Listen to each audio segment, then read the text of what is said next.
আজকে পিকনিক খাওয়া। হে ভগবান, এই জন্য আমি এই লোকটাকে কোনো কাজ দিয়ে না শান্তিতে থাকতে পারি না। এখন আমরা এত বেলায় গাড়ি কোথা থেকে পাবো? আকাশ থেকে পড়বে গাড়ি? আমি এক্ষুনি অন্য গাড়ির ব্যবস্থা করছি। হ্যাঁ, বলছি দাদা, আমাদের একটা গাড়ি লাগবে আজকে। ও, বুক হয়ে গেছে? আচ্ছা ঠিক আছে, ঠিক আছে, আমি অন্য গাড়ি দেখছি।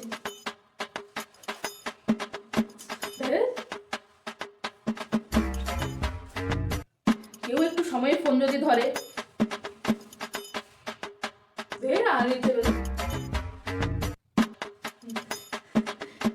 কেউই ফোন ধরছে না।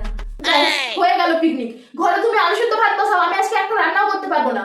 পিকনিক হবে না? আমি যে সকাল থেকে পেটে হাত দিয়ে বসে আছি, সকাল থেকে ভাবলাম কত কিছু খাবো, কেক, ডিম সিদ্ধ, ফ্রাইড রাইস, মটর পনির, কত কিছু খাবো ভাবলাম, সব কিছু শেষ হয়ে গেল। ভাল লাগে না। পুরো ভিডিওটি দেখতে নিচের দেওয়া লিঙ্কে ক্লিক করো আর সাবস্ক্রাইব করতে ভুলো না কিন্তু।